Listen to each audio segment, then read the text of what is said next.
Hello, everybody. Welcome to this episode of Beware the Board, a horror podcast where you watch a different horror movie every single week. I'm Bob. I'm Ben.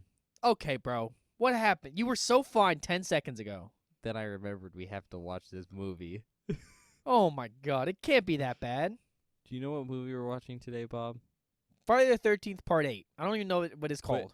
But do you know which one? No idea. Is it 3D again? We're not going back, are we? I wish. No wish we way went you back. wish, bro. What? I want to go back. No, not with Shelly's stupid ass. I want to go back. No, you don't, bro. I do. No, you don't. Please. We haven't even gotten to Jason X yet. That's the best one. Oh my god. Stop being a baby. I'm not being a baby. Yes, This you is are. a proper reaction to Friday the 13th, Part 8. Jason Takes Manhattan. Oh, it's this one! Woo! Let's go! That's awesome. I'm excited for this one. Well, that's great to hear, Bob. What? That is a response to this movie that you will have now and probably not after we watch it. There's no way. Look, I'm sorry, but if they fuck up Jason skulking around New York slashing people, then how did they fuck that up? Like, that's just Bob. a fun premise. Bob, look me in the eyes. I am. It doesn't go well. It can't be that bad. Okay, my God. so it came out in 1989. Whoa. We skipped some years here. Did we?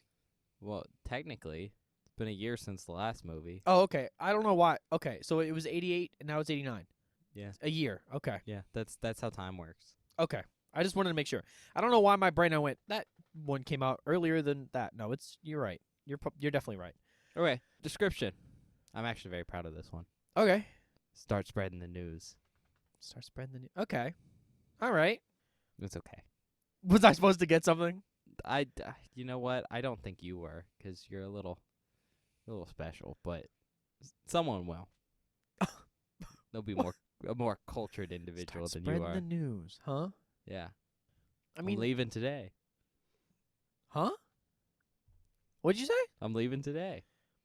You're leaving today. No, I don't know what you're referencing. No. No. That's fine. I guess I just wanted to be a part of it. Are you still? What are you referencing? You're quoting something. It's fine, Bob. Let's just move on. Let me take these vagabond shoes. I'm just logging this tray. What are you talking about? Just right through the heart of it. I'm not gonna get it. I know. It's fine.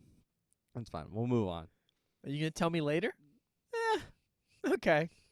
All right. It's an hour and 40 minutes long. Oh, why is it so long? No, you were excited. No, I am excited, but like it's longer than all the other films. Not all of them, probably. But it's Rated R.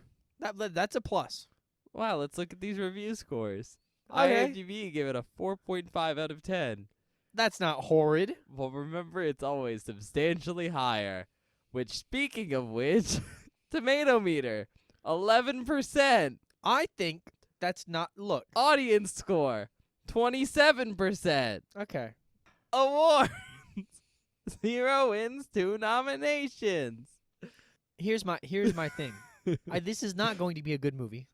I guess that's just a fact. Have you figured that out from my reactions about Yeah. this film?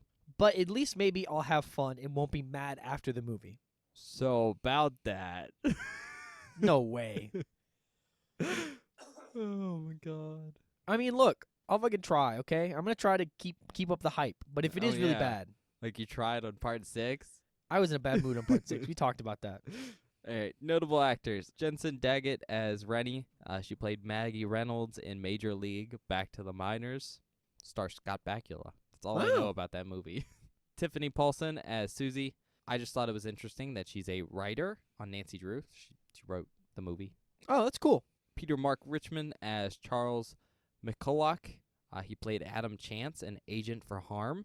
Technically, it's agent for HARM, but, you know. Ugh, dumb.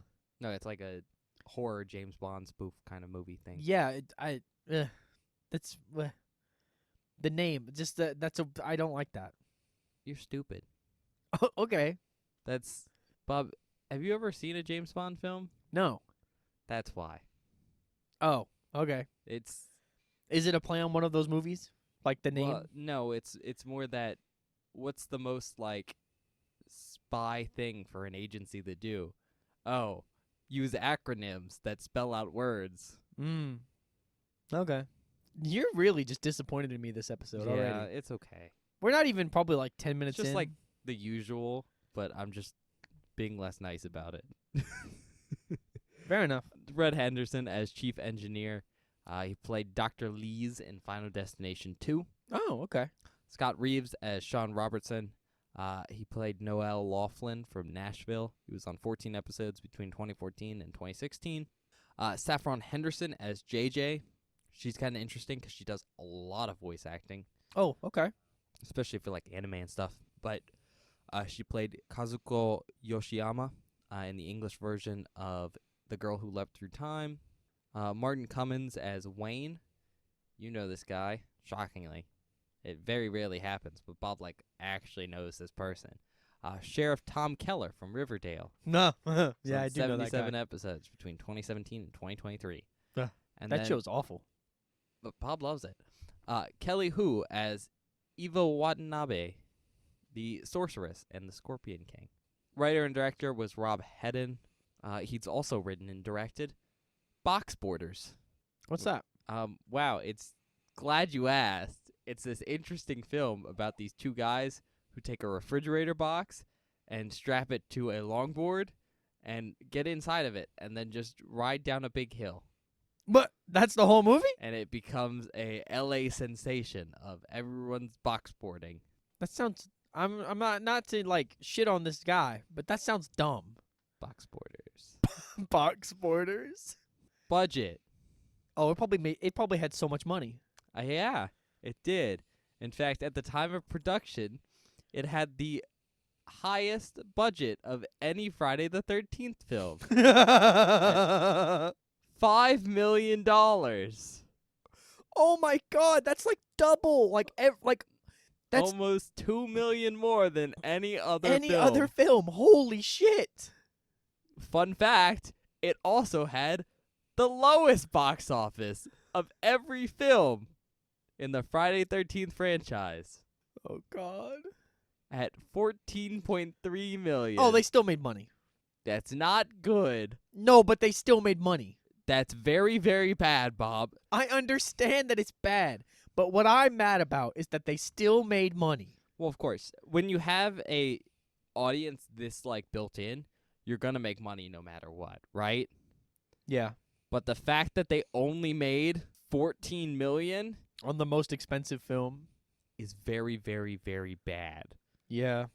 I The other mean- ones are pulling like 30, 32 million. Easy. I know, but think about it this way. A New Beginning, which Probably the worst one. has some issues, made more money than this film by about almost $8 million. It's upsetting. That's what that is. That's just upsetting. Country of origin, United States. Its fake working title was Ashes to Ashes. Tagline, New York has a new problem. Okay. Woo. It's You fine. seem to have lost your excitement. No, look. I'm excited. Just on the inside. Well, let me give you something that'll really hype you up for this movie. Filming for this film. Do you want to guess where it primarily took place? California. No, actually. Okay. There was a couple shots shot in California, specifically Las Vegas. But primarily, the film was shot in Vancouver, British Columbia. Okay, so they're filming a movie and about not New York City. Jason going to New York, and they're filming it in Vancouver. Yeah. How does that happen? How do you go, yes, let's film a movie about New York and not film it in New York? I mean, there's some New York shots. Probably some really bad B-roll at the beginning of the film, and that's probably about it. There's some. So, Okay.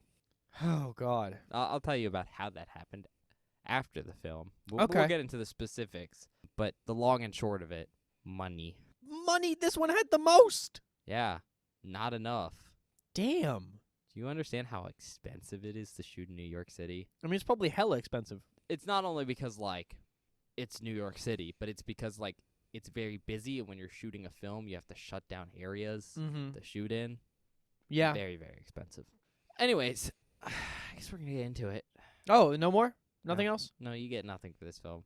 Oh my god. Doesn't deserve it. Okay. I guess we'll see you guys in a minute.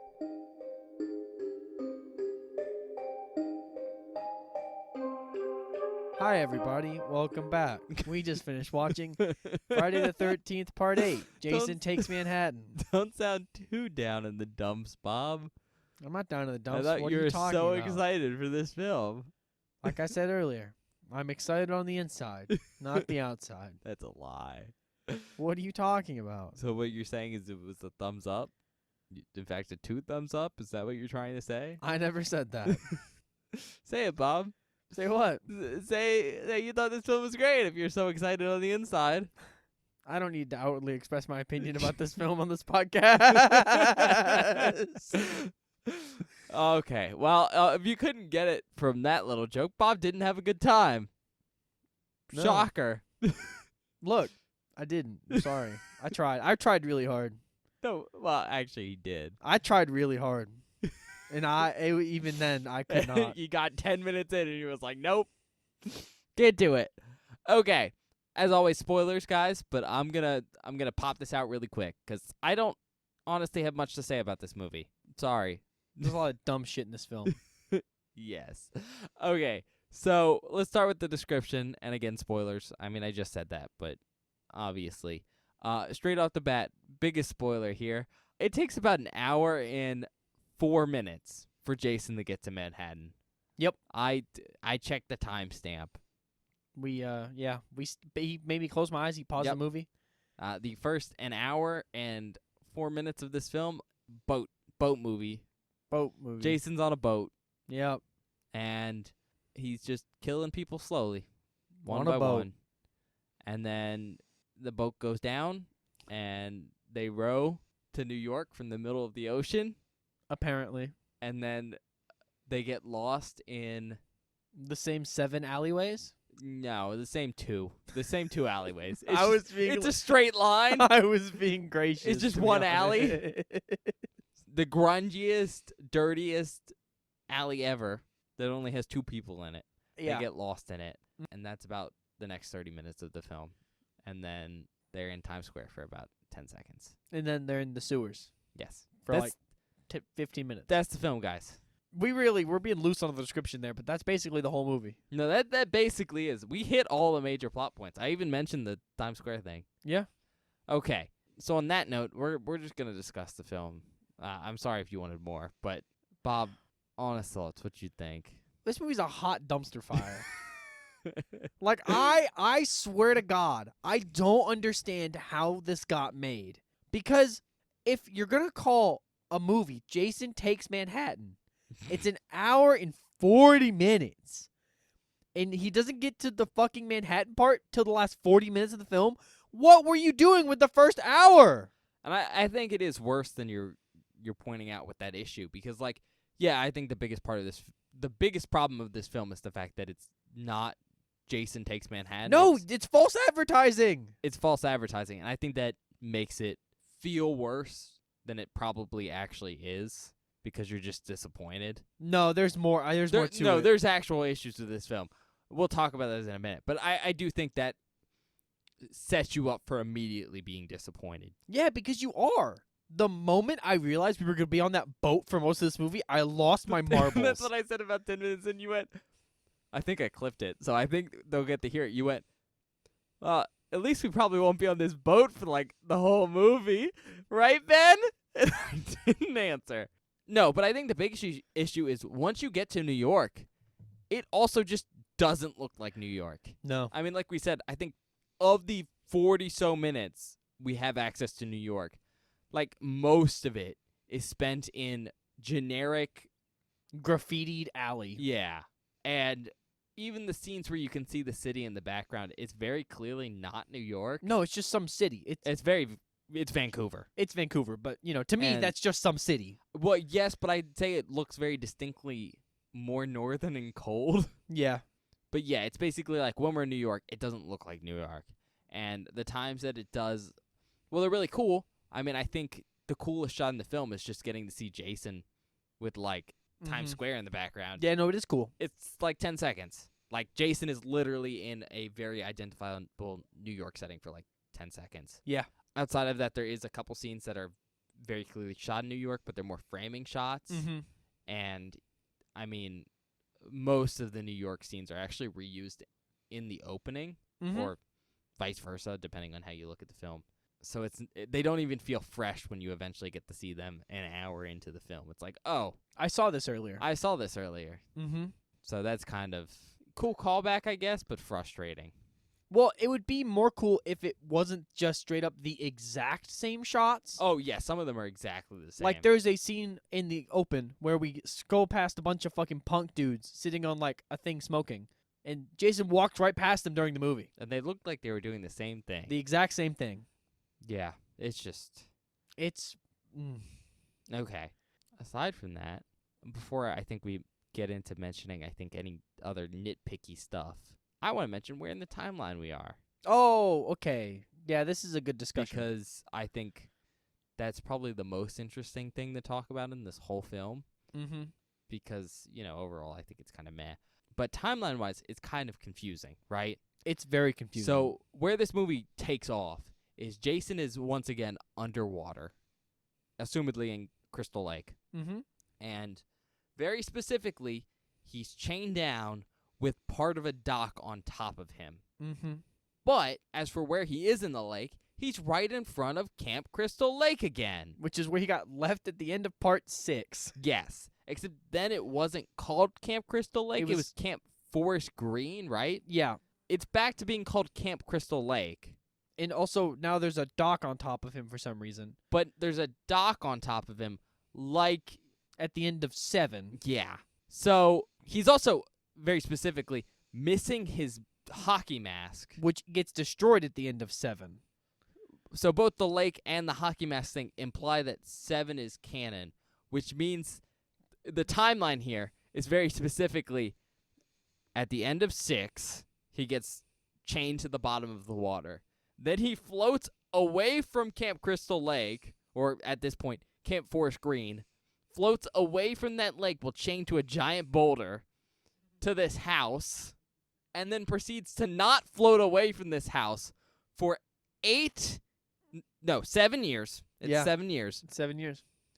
And then resurrects. Yep. Goes on a murder spree. Gets rechained down at the bottom of the lake by a zombie ghost. Psychokinetic power thing. Has a dock dropped on top of him. Yep. And then him, the chains, and the dock then float back to where he originally was. Right out front of Crystal Lake. Yep. If that's what we're going for with this one, that's sure. what we're going for. So that's the setup for this movie. Yeah. I know that's a lot to wrap your head around. Oh, and also they've built a very fancy high-voltage wire that goes through the center of Camp Crystal Lake. Because that's what revives him in this movie. Which, I'm going to be honest, unnecessary. I think it's a nice little callback. It's a good callback, but my point but point it's also just like, ow, why is this here in this small lake? First of all, yeah, why is that there? But also, it was my assumption that he was chained to the bottom of the lake, and that's why he couldn't he didn't go anywhere. He didn't need to be shocked. He just needed to be freed. Well, I don't know. I don't know either, but whatever. I like to think, I made the joke to Bob during the movie, but I think the shock kind of just gives him extra strength to free himself from, like, the chains and the dock that's on top of him. Yeah. He basically gets supercharged, like the Energizer Bunny. Mm-hmm. Yeah. Anyways, long story short, we're given no, like, specific time period. Yeah. Like, for the events of this movie, like, when it happens. Because we know the last one took place in 1997, right? No, 1998. 1998, yeah. But there's no indication of, like, how long it's been since that movie. Mm-hmm. I mean, you'd assume it had to have been a little bit of time. Because he's moved he's locations. Completely moved locations. Yeah. And also, characters seem to imply, like, there hasn't been killings in a while. So what I'm going to say is, like, the bare minimum time has passed. Like, basically no time has passed. Yeah. he somehow magically floated. Like, dead zombie man just yeeted him across the bottom of the lake. Yeah. That's my headcanon Because here. can I be honest? Let's say 5 years passes. We're in the early 2000s. No, I think it's still the next day, The next day. 1998. Oh my god. You know what would be really interesting, and I was kind of hoping there would be a nod to this. If there was some nods to our legally distinct psychokinetic teenager in this film existing in this universe. Nope. No. Superpowers don't exist anymore. Okay. All that aside, all that very important discussion. Let's talk about some issues we had with this film, Okay. because I don't know if we're gonna have any other things to talk about. No, I don't have any good things to say. Okay, good. All right, first thing I want to say is the majority of this film happens on, it's like a pleasure cruise boat, Yeah. and to be honest, it's the boat itself is a major issue I have with this film, because the shots we get to see, like a couple of them from inside of the boat, as well as how some of the script is written with like some of the characters' behaviors, Mm-hmm. specifically like the captain and stuff like that. It's written like this is supposed to be like a big like actual cruise ship style of boat. Yeah. Like a Carnival cruise line. But the boat itself is actually very small. It's not that big. No, like I mean, we get to see a shot of the top deck, and there's like not a lot of space up there. no, it's a fairly small boat. Like this is a day charter size boat. And so like right away watching the movie, I have a lot of issues with size. Mm-hmm. Where like we get to see more inside the boat than is physically possible. Oh yeah. And in fact, we see a lot of like outside shots that are just like, this isn't a part of the same boat. No, I different just boat. saw. No way it's the same boat. This is just like a set. And so I don't know. It just makes all the boat scenes feel a little bit weird for me. They just feel ridiculous. They go for this higher quality like cruise line aesthetic for a lot of stuff. Mm-hmm. But because my brain goes, oh, it's a small like day charter, I'm like, everything looks kind of crappy. Mm-hmm. Now that's also maybe the film, but everything just feels a little bit weird with the boat. Like they didn't know what they were going for. Like there was a clash between the props department and reality. I mean, there's very specifically, like I said, the boat goes down eventually, and there's a very specific scene where they're like in a lifeboat trying to get away from the boat. And the shot with the lifeboat next to the actual boat is ludicrous. It's ridiculous. Because the size comparison between what we can see of the actual boat, which is just the side of it, and the lifeboat makes this boat look like it's gargantuan. like an actual cruise liner, like one of the huge ones. Yeah. And it's like, no, I just saw this thing pull away from the dock And it's not that big. at the beginning of the film. Like, this little dinghy's maybe a tenth the size of it. Yeah. And it makes all the shots where they're like down in like the engine room or like any like internal compartment of the boat just feel ludicrous. Not even that. I almost lacking because like there's a couple of cool shots of like this huge engine room area. Yeah. And I'm like, wow, that's really cool. But then I think about the actual size of the boat I just saw, and I'm like, oh, this is like a tiny room. Yeah. And not the big thing I'm supposed to think it is. Okay, so that's all the boat stuff. It's a little bit weird, and it kind of, I think, puts a bad taste in my mouth with like all the boat sequences, which is like an hour of this film. No, I mean, that's fair. My other thing is also like there are so many fucking rooms on this boat. Like there are a ludicrous amount of rooms and a ludicrous amount of different spaces that we enter and exit. I'm like, where is this on this boat? Oh yeah, Like where are we right now? Space and scale don't make sense, so the boat doesn't feel real. No. I think that's the thing. I'm like, we're in a whole restaurant on this boat and it was that big? In a similar vein, this boat, the reason our character's on it, is it's supposed to be like essentially a pleasure cruise for this graduating class Yeah. of, I don't know, like Crystal Lake High or whatever. I think it's called Lakeview. Whatever, it doesn't matter. But it's the graduating class, and we're very specifically focusing on like a handful of characters. Like, I don't know, probably less than 10 are like named characters and important. But we do see a bunch of background extras randomly that are apparently on this boat, but then never again Addressed. addressed in like any scenes they aren't important as just like background objects. Yeah. And it again, it makes the boat feel weirdly deserted in a way it shouldn't be. Yeah. Because there are like a lot of people on like the side of the boat when it takes off, like waving and shit. Yeah, there it looks like an actual graduating class for a high school. Mm-hmm. A sizable amount of people. And then it depletes into maybe the 10 people Mm-hmm. plus maybe one or two like randos.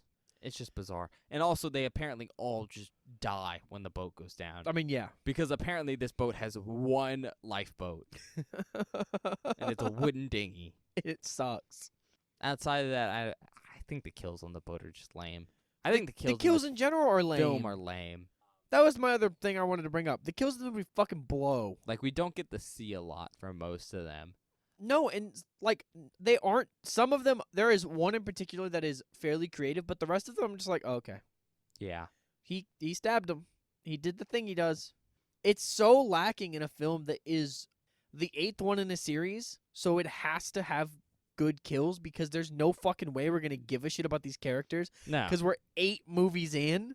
But yeah, the kills are lackluster, and again, coming in with my frustrations about some of the weird boat sizing stuff, people die, and I'm like, okay, so this body's here now. Yep. Who's gonna find it? And I don't know because I don't understand where things are in relation to one another. No, that's totally fair. So there's no like suspense about these people dying. No. Because like in previous movies, when someone dies, there's always this concern of like, oh, maybe they're gonna be hurt, or maybe someone's Mhm. gonna come find them. And in this boat, it's like, I don't fucking know what's happening, where things are. Yeah. Doesn't matter. This person, Jason, busts through a window, or like just bursts through a door. He must have created so much noise. This person's screaming, and then no one finds them. For like The whole 40 movie. minutes. Yeah. It's ridiculous. It just makes everything feel like there's no stakes. Yeah. No, it really does. On that note, I think it's time to discuss the most questionable choice about this film. Is it what I'm thinking? It's what you're thinking. Yeah. Okay, It's so dumb. the main character of this film, I say main character, the final girl. What's her name? Do you remember? Starts with an R. Rennie. It's not Rennie. Yeah, it is. It's not Rennie. Yes, it is. It's something similar. It's Rennie. I was right. Yeah, it's something similar. It's Rennie. Rennie is afraid of water. Yep. Well, she's afraid of... It doesn't even feel like she's afraid of water. I'm not going to lie. No. She just can't swim. That's basically it. Yeah. And the film wants you to know it's important, so they say it over and over again. And they even demonstrate it. But she's apparently so terrified of water that she keeps having hallucinations. I'm sad you get to bring that bit back. But they're very specifically hallucinations of boy Jason, Like young Jason. like pre-drowning Jason. Yeah. Sometimes a little post-drowning Jason, like Swamp Boy Jason. Yeah. They're bad. They're awful. They are god awful. my least favorite part of this film. No, they ruined the movie. Because it's just like randomly you have this little kid screaming about how he doesn't want to drown Yeah. or just some other stuff. And like whether or not you like this edition or hate it, I personally don't like it because it feels like out of nowhere. Because the explanation for why it's there isn't addressed until the last, 10 minutes of the film. Yeah, and even then I think it's stupid. It's a weak reasoning. But again, it isn't explained till the final 10 minutes. So it's just there for no reason for the majority of the film. It's inane. But, even if you liked that addition, my main issue with it is that Kid Jason doesn't line up with himself. No, not at all. We see a couple scenes of Kid Jason where he's just a normal child. In fact, they show us Jason drowning again in this film. He's just a normal kid. He looks completely fine. And then randomly, he sometimes kind of looks how he looked in the first film when he drowned. Yeah. Not as good. Not nearly as good. And then in other scenes, he's just that, but slimier. Yeah, and maybe a little less messed up. Like, none of it makes fucking sense. Like, it looks like they shot various shots of this kid. In varying degrees of makeup. Yeah. And it's just weird. And it makes this thing that I think already doesn't work Worse. work even less. And so I just wanted to mention Kid Jason. It also muddies the timeline completely if you like think that any of it's real. Oh, yeah. Because I'll just say this now. In the last 10 minutes of the film, it's explained maybe why she keeps having these hallucinations of Kid Jason. And I'm going to call them hallucinations because it doesn't make sense for them to be anything else. If they're real, that would be because a ghost, but he's not dead? Right, because at one point, she gets accosted by Kid Jason hallucination. Yeah. And then the second the kid hallucination disappears, fully grown zombie Jason comes out of nowhere. Yep. Doesn't make sense. But anyways, the explanation is her uncle, who's a dick, He's a fucking prick. takes her out into the middle of the lake. And he's like, you can't swim, but you're like 8. Let's fix that. Throws her into the water. Yep. She starts swimming fine. So technically it worked. Doesn't make him less of a dick, but it did work. And then she gets pulled under the water by little Kid Jason. Yeah. But it's very specifically after her uncle told her this story about how little Kid Jason will pull you under the water. So maybe it's a hallucination? So maybe it's, a hallucination caused by her panic-stricken mind as she starts to drown. Yeah. However, if it's real, that means she's a kid when Jason was also a kid. Which means this movie takes place in a really weird spot, but also how is... Which either means that there's apparently a little kid version of Jason running around with full-grown zombie Jason, which, stupid, so no. Or this 18-year-old, girl is actually, 50. Because what? The first movie came out in, 1980? Yep. And I think Jason died in, the 60s? He died in 950. He drowned in 57. Was it 57? Yeah. Okay. I think the first film, I want to say, takes place in 1977 or something like that, but that doesn't make sense. No, I don't think so. Anyways. Yeah. Yeah, because he died 23 years beforehand. Mhm. Yeah. So, she would have to have been, 10, 8 or 10, because that's how old she is in this flashback. 1957? Yeah. And as far as we can tell, this film takes place in 1998. Yeah. Bare even- minimum. It Bare could be minimum. later. Yeah. Based on every other timeline hint that we have. She's old. Yeah. What else is No, bad about it's- this film? It's stupid. Yeah. Oh, the fucking music. Look. I wanted to yell about this earlier. This movie has a soundtrack that is actual music with lyrics, and it has an intro and an outro song. Get rid of it. Give me the old shit back. It's like a punk music aesthetic. And it doesn't work. I want the original theme in some form. Either give me synth like they had in 3, or just give me all I get why they did it because it's modern. It's set in New York. But it doesn't work. Well, I think it would have maybe worked better if the film was actually set in New York, It's not on a boat. but it isn't Yeah. set in New York. No, so it's god awful, and I hate it. it didn't work. It wasn't boat music. They needed boat music. They needed boat music, or give me more. Give me that. They That's also fucked up the they key they fucked thing. it up. They did a cha, as in Jason. Yeah, get out of here. It was gross. Can we talk about something else to do with Jason right now? What? There are moments where he's it makes me so angry. Jason will be doing something, and little kid Jason will just start talking. Oh. Yeah. Egregious. Why? Why? But it's a separate entity, thankfully, for most of the movie. Yeah, but I can't stand it. So it feels like it's just a hallucination in Rennie's head as she's being attacked by grown Jason. Which is good, I guess. The one thing I'll say about this film that is kind of decent is the acting is better than Part 7. The acting is better than 7. That's one thing that is a plus. Overall. There is a couple scenes where it's a little bit weaker on line delivery. But I think that's because it's not well put together. Yeah. And also, I think the Jason actor does a good job. Yeah. I mean, it's Jason. You know Do- what I mean? Do you want to guess who the Jason actor was? Okay, so 7 was Kane Hodder. Mm-hmm. If they don't look, he did so good in 7. If they don't bring him back for 8, that would be ludicrous. But this movie's kind of butt cheeks. But he did do a good job. I'm in a pickle because Nah, they kept him. They had to have because he's in 10 as well. So there's no way they would like. They could have skipped. There's no way they would skip like 8 and 9 and bring him back for 10. They could. They could, but that would be dumb. They could have gone, wow, this was really bad. We should get Kane Hodder back.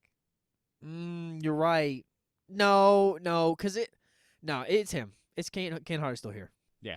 Oh, thank God. I was stressed for a second. All right. What else is kind of weird? This has been just us listing issues we have. Yeah, There's a dog. Oh, yeah? There's a dog. Don't know why it's in this film. Yep. Like, legitimately don't know. I think it's like an emotional support animal. It's a shitty emotional support But animal then. It In any moment of distress, it runs away. it really does. It provides no emotional support at all. The thing I want to mention here is I'm not sure where it is most of the movie. I don't know either. Like, I see it get on the boat. Yeah? I see it on the boat for like 30 seconds. And It then runs it's off? gone. Yeah? But then somehow magically on the lifeboat. Mhm. And I'm like, okay. Guess they found it. And then it runs away in New York. I want to say this very specifically in those 2 alleys, which are near the dock, right? Yeah. About 40 feet from the dock. Right. No, maybe 5 feet from the dock. You can see the dock from the side. So, like, right by the dock. That's where the dog runs away. And then somehow he reappears at the end of the film, which I want to say explicitly takes place blocks away Yeah. from Central Square, right? Yeah. Because they hopped on a train at one Mhm. point and ride it away Yeah. from the docks. Yeah. So, point being, the dog somehow found its owner In Times Square, about 40 billion miles away. a couple miles away. Yeah. Not miles, but, wow, actually probably. Probably miles. I just want to say that. It just serves no purpose. It's to be in this egregious, movie, the dog Except is. for, oh, there's a dog. I thought that dog was dead to rights. Immediately, I went, this dog's dead. Yeah. Because in I every feel other horror like- movie we watch, dogs just get I'm going to be annihilated. honest. I feel like they might have filmed a scene where the dog died. It didn't test well, and they were like, well, I don't think this movie should test it well at all. is that let's throw the dog in. It's okay. I swear. Next issue. This is actually one of the few things I want to say that maybe isn't the film, although I think it might be. I got this film on Amazon, right? Yep. HD. Oh, yeah. And the quality of the film in some periods of the movie, He's specifically talking about the video quality. yeah, was so bad. Yeah. No, it's Like, atrocious. it was so grainy. Like, I was looking at scenes long enough at some points where I was like, oh my God, I'm going to get a headache. It's so weirdly grainy. And my only takeaway there is maybe there was some weird stuff with the shot. Maybe. Because it just looks like it wasn't supposed to be upscaled at all. Mm-hmm. No, and it was especially bad when they were, like, outside on the boat and you could see stuff in the background. The background would be so, like, grainy and gross looking. Mm-hmm. Their faces would look pretty okay, Yeah. but it just, something about the way they shot those, it just came out weird when you upscaled it to HD. And I'm not sure, like, what that is, but No, I don't know. it existed. Mm-hmm. And I think that's a good jumping off point for some of the editing in this film. Oh, my God. There's some issues. There's a moment during, I don't know if you clipped it. There's a moment where I literally thought the movie broke. You didn't say anything. You were just surprised. But yeah, there's one moment where the movie, like, pauses and then stutters and then goes. It's weird and not good at all. But it's actual editing. Like, that's the film. Who approves There's that also some shit? weird slow-mo throughout, but, like, in weird scenes where it doesn't make sense. Yeah. This film has a lot of issues. Yeah. I mean, I don't think I have any more to say here. No. Okay. There's the very end, but I don't even... Well, we're going to do a spoiler section here. Are we really? We have to talk about the end. It's so bad. But do we need to put it in a spoiler section? Yes, we do. I'm sorry. Okay. Hello, everybody. This is Future Bob coming at you to let you know that if you do not want any major spoilers for this movie, please skip to 45 minutes and 57 seconds immediately. Once again, that's 45 minutes and 57 seconds immediately for no major spoilers. Okay, if you stuck around for this, I'm sorry. I'm sorry. The ending of this movie is the culmination of the worst part of it. Okay, so basically they end up in the sewer system, right? And first of all, what I want to say about this sewer system is it is not a sewer system. It is just tunnels. Yeah. There's no, like, sewage. No. But there's Or there's like an inch or two of water in the ground. It's, no, not an inch or two. Maybe half an inch, a quarter. There's some water It's down there. wet. The floor is wet.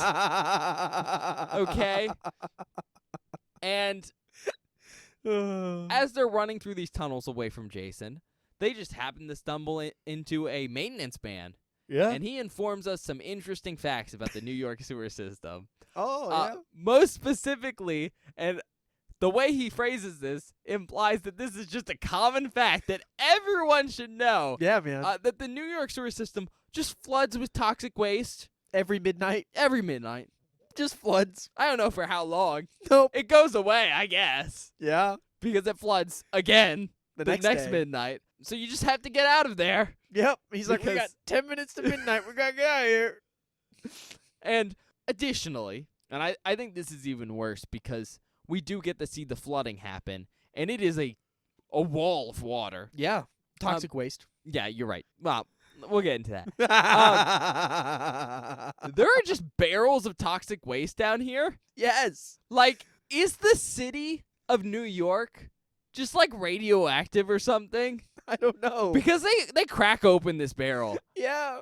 and it looks like, Radioactive goo from a cartoon. yeah. Have you ever seen Who Framed Roger Rabbit? Yes. Do you know, like, the stuff that melts tunes? Yeah, actually. Yeah, that stuff. Okay. That's what this looks like. Yeah. Just cartoonish green stuff that just Ugh. burns you on contact because they throw it at Jason and we It get to see burns Jason's him. face and it kind of looks stupid. He Yeah. looks like a Muppet, but not a good Muppet. Like one of those rubber masks that was left out to die. Anyways, only in that scene. I will say, some of his face stuff later on in the film looks pretty okay. Yeah. No, that scene definitely looked the But worst. that one looks the worst. Anyways, assumedly, the stuff in the barrels that have not moved and survived the flooding every night I is guess the toxic same. waste cancels each other out. I don't fucking Yeah. know. But assumedly, the stuff in the barrels is the same toxic waste that just floods the sewer system. Yeah. I don't know why they essentially bottled some of it for later. But the wave of it is just normal water. It's not the green shit we just saw like No. 30 seconds ago. It's so But it's dumb. foamy. It foams. Pretty sure they threw some soap in It there. also lights people on fire. Yeah. All right. But I think the worst part of the toxic waste flood is that it has magical properties when exposed to zombies.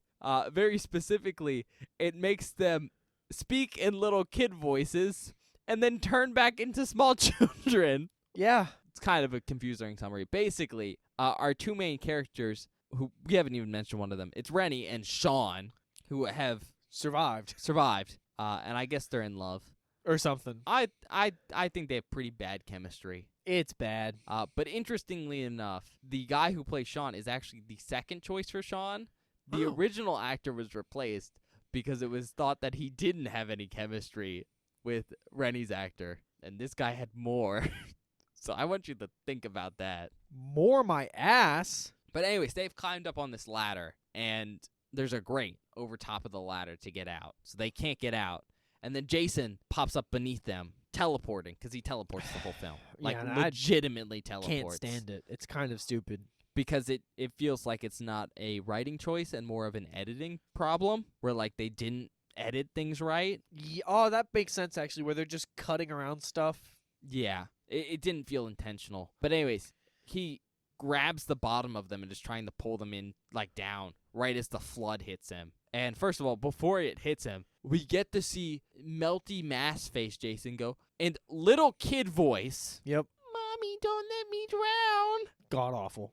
Horrible. The wall of water hits him. He starts foaming. And then we just see him as a little kid, Yeah, completely fine. Not messed up in any way. assumedly dead. Yeah. And then apparently somehow our two main protagonists get out of the sewer. Not explained. Not Then they find the explained, dog. because it's flooded and the gate above them is Locked. Anyways, bad ending. Terrible ending. I just God awful ending. Yeah. Like absolute pile of horseshit. don't like it. No. It just doesn't make sense. No, it doesn't make any sense. It's ludicrous. It doesn't, at least in the other endings, in at least 6 and 7, it was resolved in a way that I could logically work out. Like, not logically, but like, I could buy it. I mean, 7 has a pretty egregious ending, but I'm like, sure, whatever. Yeah, exactly. With this one, I go, what the fuck? Why? I have no clue what's happening. No, it's stupid. This movie can be summed up as, it's not Jason in New York. It's stupid. Great. Glad we're on the same page. I guess we're going to go back to the regular section. I guess. I have nothing else to say. I'm mad. Okay, guys, we're back. Before we go to recommendations, which I'm sure will be super long, I want to talk to Bob about, like, why this film is the way it is. Oh. With, like, 90% boat stuff and then 10%, well, no, 9% New York. Well, actually, 2%. No, 1% New York, 8% Vancouver, and 1% Secret Tunnel. Secret Tunnel. Thank you for doing that. I appreciate it. The reason is that our director had some interesting ideas Oh, when okay. writing the script. Basically, before he got the script, there was some ideas thrown around for, like, a completely different story. From what I could find, it looked like they were thinking about having us check back in with Tina from the last film. That and, would like, be interesting. having this movie take place after the events of 7, and, like, she's just gotten out of a psych ward, or maybe it was all a dream. Basically, we would have followed her in a similar way that we followed Tommy Jarvis Okay. in Part 6. And I think that would have been kind of cool. Yeah, because we haven't done that. Like, this series doesn't have a main character. Like, Well, it has Jason. it has. That's what I mean. It has Jason. Like, there hasn't been like an Tommy Jarvis is the closest we get to, like, yeah, a Laurie Strode. and he's only in 3 movies, Right. and there are 12 of these. But I don't know. I think following Tina would have been interesting. Yeah. Because it would have felt like more of a continuation. Mm-hmm. But also it would have made the title of, what, New Blood? Yeah, make more Feel- sense. Yeah. But anyways, the people who were working on, like, that idea and that script didn't get this movie. And instead it was given to this director, Rob Hedden. And, like, his first thing off the bat when he was like, I'm going to make this movie, is he wanted to get Jason out of, like, shitty old Crystal Lake. I'm paraphrasing his wording there. Which, at its heart, I don't necessarily think is a bad thing. No, I would like that. I mean, I think that's a good idea. don't get me wrong. I love the Crystal Lake setting. Oh no, it's great. I think it's great. And because Crystal Lake is a magical lake of indeterminate size and geographical location, the surroundings of said lake can basically be whatever you want. Yeah. Do you need a couple of large cabins? Sure. A camp? Sure. A shanty? Why not? Why not? Basically whatever you need. And I think that's very helpful, but you are kind of constrained to, like, the New Jersey woods Mm-hmm. and wooded area. And so I think going, all right, let's take Jason and put him in a different environment can be kind of exciting. Mm-hmm. I mean, I think it's potentially risky. No, yeah, because you lose a lot of, like, the feeling when you leave the environment that Jason's normally attached to, you know what I mean? Yeah, but, you know, it's new stuff you haven't seen before, and that's Mhm. cool. And so when he was thinking about ideas to have Jason out of the Crystal Lake area, he basically settled on 2 pitches that he was, like, thinking of to give to, like, Paramount. Mm-hmm. The first one was having Jason on a cruise boat and, like, having him, like, kind of skulk around the underbelly of the cruise boat and, like, pick people off. I'd assume it was originally intentioned to be, like, an actual cruise boat. Mm-hmm. Like a full-size, like, Carnival cruise? Yeah, and not, like, a pleasure cruise boat. But I could be wrong. I wasn't sure. So that was, like, the first idea. And the second idea was to have Jason go to a big city. And I think it was not necessarily determined what big city, but one of the major ideas passed around was specifically New York, because that is close to New Jersey, where Crystal Lake is. But when the director Hedden was thinking about having Jason be in New York, he was very specifically wanting Jason to be very egregiously in New York, like him in Central Square. Times Square. Yeah. I don't know why I keep messing it up. But, like, have him in very Like iconic locations. Like Statue of boxing Liberty. in Madison Square Garden or Okay. in the Statue of Liberty. Just, like, as commercialized New York as possible. And long story short, when he gave both of the pitches, he eventually just decided, you know what, I'm going to combine both of my ideas. And I think that's where a lot of the film's issues come from, is by taking these two very different ideas and combining them together Yeah. and making it so you can't really focus on either. Mm-hmm. And so I do want to say I think that's probably the root cause of a lot of the issues for this film. I mean, just trying to do two different plots at the same time. Yeah. But the second issue is budget.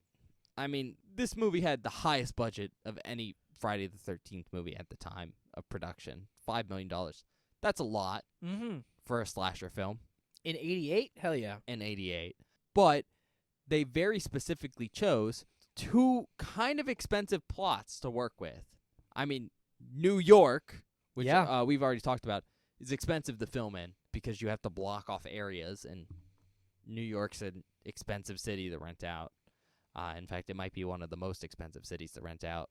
But then also, like, boat scenes, which can you have also to have be a whole ass boat. very expensive if you need a full-ass boat. Or at the very least, you're going to have to build sets that look like a boat. And so I think what ended up happening there is they must have they basically cut their budget in half and were like, we have to use half for this and half for that. And both things were very expensive. And so they both ended up feeling cheap and fake. Yeah. Because the budget ended up being more spread out than it should have. Because if they had just said, okay, we're going to be in just New York, or we're going to be just on this boat, I personally think that they would have saved money. Yeah. And they could have, like, built more realistic sets. Had better practicals on some of the kills, like, done anything. Right. So I just wanted to talk about that for a second. No, that totally makes sense because all the boat stuff feels so stunted and, like, short in ways But also way too long. But also way too long because I think the idea of having Jason on a boat is actually kind of cool and fun. Oh, no. I would love to see Jason on a Carnival cruise ship. That'd be great. The problem is it's not a Carnival cruise ship because they probably couldn't afford anything that big. No, but if it would very specifically, I want to see Jason on something that big. And you can shoot something that's supposed to be on a boat that size and still not have a lot of shots. I'm going to reference something that it's going to make Bob mad. And It's Always Sunny in Philadelphia. There you go. You gotta stop making Sunny references on the podcast. This one's important. No, I know. So there is, I don't know what season it is. It's kind of one of the later Season ones. 14? 13, 14? There's a 2-part episode that is set on a cruise ship. Yeah, those are good episodes too. And they're good episodes, but more importantly, they're well shot. I, watching those episodes, feel like it's actually on a cruise ship.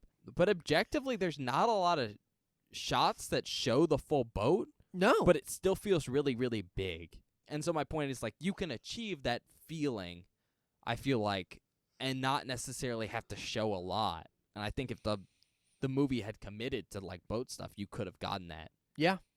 On this budget. But obviously it doesn't. But it would have been cool.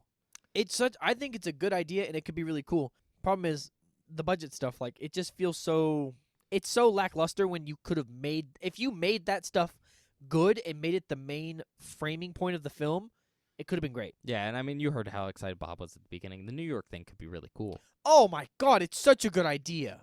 It's such an incredibly fun idea. But it's the last 40 minutes of the film, and most of it's in these, like, 2 or 3 alleyways that all look the exact same.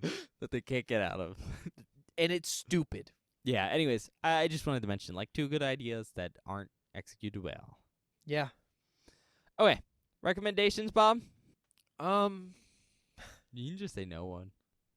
I got one. If you're watching all these movies, this is 8. You gotta watch it.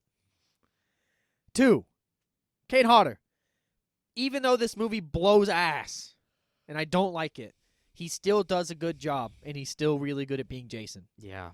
I do need to say, like, I like Kane Hodder as Jason. They do some cool stunts, He too. might be one of my favorite Jasons, if not my favorite Jason.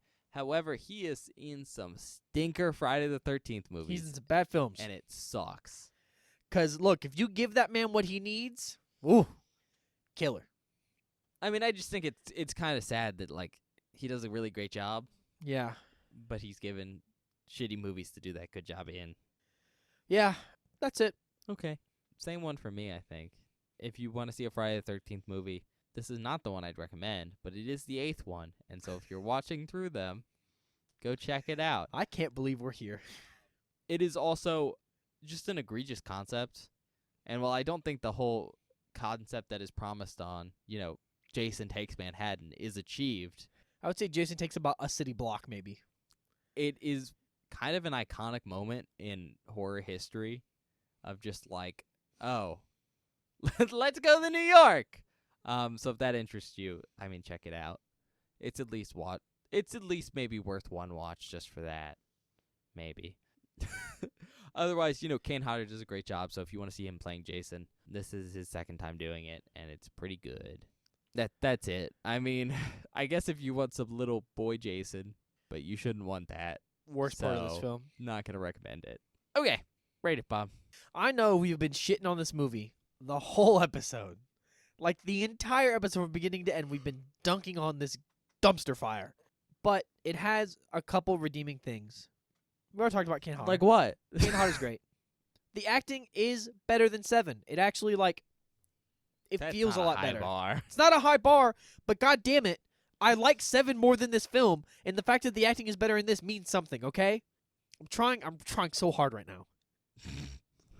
But it's a boat movie when it's called Jason Takes Manhattan. It's a boat movie in New York. Uh, in Vancouver, I'm sorry. And yeah, all the New York stuff doesn't look like New York, except for like the 10 seconds there in Times Square. That probably cost like $1 million. Yep. All the kills are pretty beans. I'm not gonna lie. There's like maybe 1 or 2 that's like okay, but the practicals are the ones you get to see are pretty all right. But I don't know how bad the MPAA slashed this one. Probably just as bad as the other ones. But like, there's some egregious editing. The only upside is it's I don't want to say it's well shot, but it is a movie that came together in an okay way, shot wise, like compositionally, I guess. Aside from the weird grainy stuff with the cameras And some of the editing. the editing, but it's less like editing, but more like the cinematography overall. Is okay. Fine. It's really dark. It's really dark. It's hard to see a lot of stuff. So like, it's not the worst thing I've ever seen in my life. Okay, I didn't have a good time, but it's not But like you were falling asleep. I was passing out. I'm also just very tired tonight. 2. Okay. I guess it's my turn. Yeah. Okay, it's not good. No. But more importantly than like my personal enjoyment, I try to be at least slightly objective here. That's what I was trying to do. I don't think I normally succeed very well. But straight up, this film doesn't achieve its premise. Like, this is called, it's in the title. It's Jason Takes Manhattan. And while he technically does go to New York, it A, doesn't feel like it, and B, it doesn't really involve him like Taking Manhattan? No. He kind of just is there for a second, and that's it. He doesn't really interact with New York at large. In fact, he is basically in an alley for most of his time in New York, away from New Yorkers, walks through a crowded area, doesn't really cause any damage, and then goes into a secluded area again. I expected this film. I wanted this film to be so bad.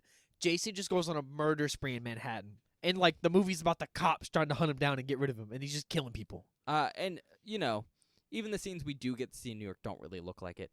Again, I will say that Times Square scene's pretty nice. It's kind of good. There's a funny bit where he pulls back his mask and scares the greasers. That's kind of cool. Yeah. And I will say I've heard some stories about when that was shot, and it was supposed to be really cool. Because Kane Hodder was like, yeah, I felt like a movie star. Because, like, you can't see them in the film, but there was so many fans. just like at the barricades. That's really cool. I heard somewhere he like pointed at a fan and they passed out at one point. Really, really cool stuff. But I mean, obviously, the film isn't Jason in New York, and I think straight off the bat, like I said, a 3 is just meets the premise, and so the simple fact that it's not Jason in New York, I think just straight up takes off a point. So that's automatically down to a 2. And I do like Kane Hodder's Jason. I think he takes Jason and he makes him less mindless killing machine and more like being capable of thought and planning. But even he can't save the nothingness that is the boat sequence. Because, like, boat's a cool idea for a setting, for a killer to be on. Because, like, you can't go anywhere. And in a big enough boat, there's some cool places to hide. But, I don't care about these characters. I'm not expected to. But there just feels like there's no stakes when they die. And the B plot that happens on the boat, I also don't care about. No. So that's just egregiously boring. And that's the first hour and 4 minutes of this film. That's the part where I was falling asleep. Which is also not the plot you were promised. Additionally, it's a slasher film, and especially the 8th one in the series. And at this point, you just want kills, and we don't get them. And there's a couple where, like, it's very clear the kills are supposed to be off camera, and I don't like that. And then there's all the editing issues and stuff like that, and the fact that it's really dark. Point being is that, like, while there's a couple good things in this film, I don't think they save all the extra problems in it, like some of the sequences, some of the weird lore additions, stuff like that. So, point being, I'm going to give it a 1.5. Fair enough. Definitely not a 1, because there's at least a structure of a plot. Like, I understand what's happening. There's a couple acts. 1 is straight up like, there wasn't a plot. There was a plot here. Wasn't a very good one, but it was there. Mm-hmm. Yeah. Fuck. Okay. There's 4 more of these. We're just going to go to... Exactly! All right, we're going to go to the outtakes. Yeah. We'll see you guys in a minute.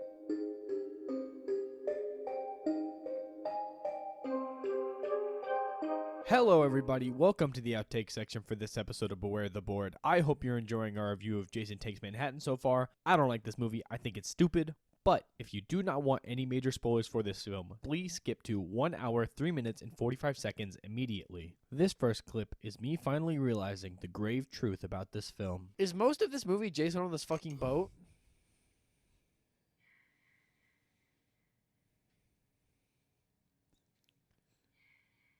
No fucking way, Ben. No fucking way, bro!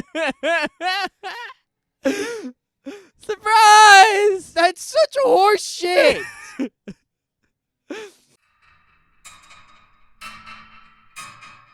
This next clip is our reaction to one of the very few, at least semi-decent kills in this film. Oh, that was cool. Shoving a fucking hot coal in his stomach like that? That's pretty awesome, honestly. No, it was pretty decent. Especially with the smoking glove. Mm-hmm. And you get to see that after.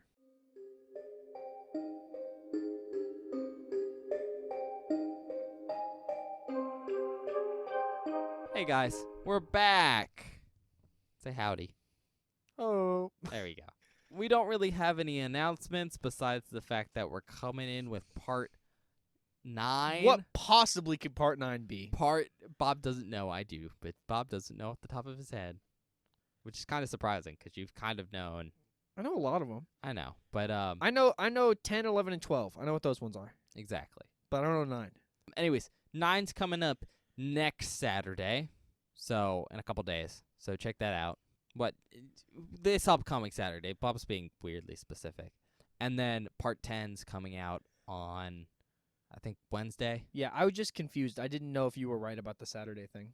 Aside from that, normal Friday episodes are coming out as usual because that's the actual podcast. Check Not those all out. Of these extra episodes. I think those tend to be higher quality because we're less just worn down by watching the same thing happen at lower and lower quality every week.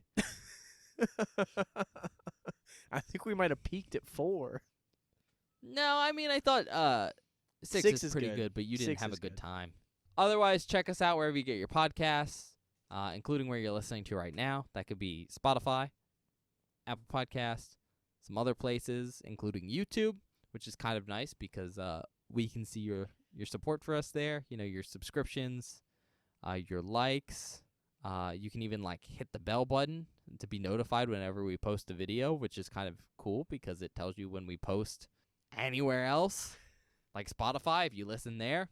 It's also kind of cool because it's one of the 2 places you can communicate with us at. You can communicate in the comment section of a video or over on Twitter at Beware the Board. You can go talk to Bob, be like, "Don't let me drown, Mommy." Don't call me mommy. And he'll get really grossed out because you called him Mommy. So go do that. That might be funny. I don't. If people start calling me mommy, I'll lose my I mind. have a Bobby. Bobby's dude. You just reminded me of something. I'll tell you something in a minute. Like Ben said, check us out on Twitter at Beware the Board. It's where I post updates about the show, information about the show. Basically, if there's anything you want to know about the show, it goes on our Twitter. On Mondays, I post a spoiler post for that Friday's episode, which is basically a hidden movie cover that you can reveal so you can see what it is beforehand, so you can watch the movie before we do. So whenever you listen to the episode, you don't get any spoilers, or whenever you're really vague about stuff, you know exactly what we're talking about. Then, on Fridays, or whenever an episode goes live, I post a link to the episode, sometimes with a meme. There's a pretty funny meme on a previous episode. I think it was, part 6? Part 6 had a good meme. Yeah. Part 1 had a good meme. So, Sure. yeah. Basically, if you miss an upload or want to know when something went up, there's always a link on our Twitter. Check it out. Last thing, we do short-form content on TikTok and YouTube Shorts at Beware the Board. So check us out there. I take old clips from old episodes. I go back through and I scrub old episodes for new clips. Basically, if you're into short-form content and like the show, check us out at Beware the Board on TikTok and on YouTube Shorts. I think that's it, Ben. All right, guys. We'll see you next time.